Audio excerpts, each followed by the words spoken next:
Here we go. Welcome to Something Natural Yoga. My name is Natasha Mitchell. Today we'll be asking and answering questions to our favorite yogis around Austin. Today we have our friend Daniel Artman.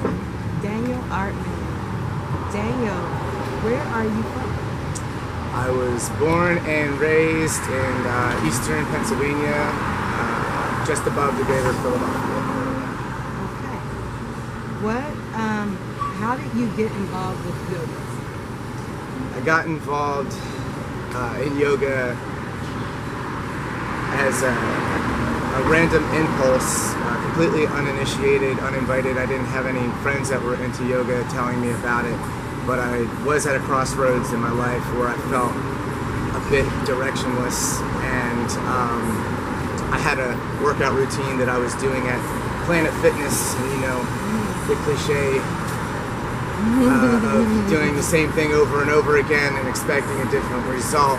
So that stagnation started to get to me, and I knew that I not only needed some change in my life, but a redesign, a reinvention, a transformation. Totally didn't know it was yoga. Yoga was just something I was like, okay, I'll try this bendy stuff that people do, even though I'm about as flexible as your average potato. And I walked into it was Black Swan Yoga, their Westgate location, and double thumbs up for them. And I just remember at the end of the class, crawling back to my hands and knees and still perspiring, just dripping sweat in a way that no workout had ever done for me. And I was left a little speechless. I didn't know what to think. I didn't recall any of the names of the poses. It was all very alien, if you will, to me, a completely different language. However, I was left with one thought, and that was, I'm gonna come back tomorrow and try this again. And that started off 400 days. I took 400 yoga classes, and in that time, Black Swan invited me to be part of the teacher training, which I took advantage of, and then just started getting out there on my own from there. All right. After that class, how did you feel? How did it make you feel after the first yoga experience? So that first yoga experience, like, how did I feel in that moment? I felt almost hard to come up with a word for it, because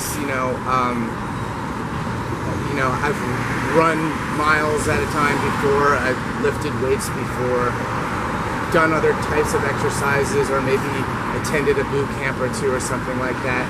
But there was something about yoga that connected with me on a level that was deeper than anything I had ever experienced. So I was pretty much just blown away by it. And again, that wasn't even necessarily, I love this. It was like, I need to come back tomorrow and figure this out. Did that answer your question? Yes. It was more of a spiritual connection with yourself and the yoga that made you come back to take additional classes. It hit me deep. It hit all of it. So where do you practice yoga or teach? So I had a membership at Black Swan Yoga for a year, which I definitely took advantage. I was there every day taking classes, but then as that membership began to expire after 365 days, my practice got to a point where it wasn't that like I got too good to take classes, but I started to want to focus on specific aspects of my practice, say handstands, and I wanted to do Bird of Paradise every day. And unfortunately, not every teacher can get to every single posture or read your mind on what you need. So I took my practice for a period away from the yoga studio setting, and got a membership at LA Fitness, where I officially became the weird guy in the corner doing yoga most of the time, and then in between practicing some resistance training, and maybe threw a few basketballs here, right? And after doing that for a while, I started to miss the class experience. I started to miss other students, and miss a lot of my friends that were teachers that I hadn't seen in a number of months. So here and there, I'll just give you the list. You know, of course, love you guys at Black Swan. I love you practice yoga, treehouse yoga, and of course Wild Heart Yoga, which is opening this week, which is the place I work now. Okay. As well as Lisa Johnson. Let me say that again without the traffic. Lisa Johnson and Energy's Balance. I'm looking forward to picking up some classes there as well. But you can still catch me teaching free yoga at Butler Park this Sunday at 6 p.m.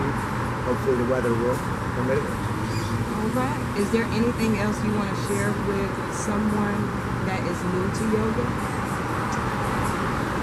Share something. The one thing that I always want to communicate with people that are new to yoga is there is a common misconception and insecurity about, well, yoga is for flexible people, or yoga is for lean people with long limbs, and that is just not true. Through this journey, I learned that yoga is for everyone, and if you observe any infant through toddler, they're naturally doing yoga. Yoga is the most basic human movements that we make, but as we become domesticated, we grow away from it in life. So, and there's no judgment. I mean, this is a journey. This is a journey that is just based on you. And yes, I will admit, I was very insecure for a long time, probably needlessly. But I want the people out there that do have some, fear about it to know that, you weren't alone.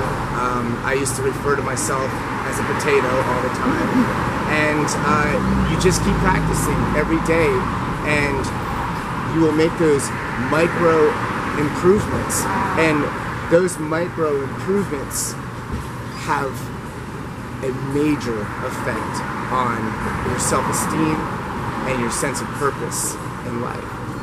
So come see me. I'll help you out. Thank you. My name is Latasha Mitchell. This is Daniel. We're at Juiceland, Austin, Texas. Thank you so much. Namaste. At Artman Yoga, Instagram, or you can just find Daniel Artman on Facebook. Namaste.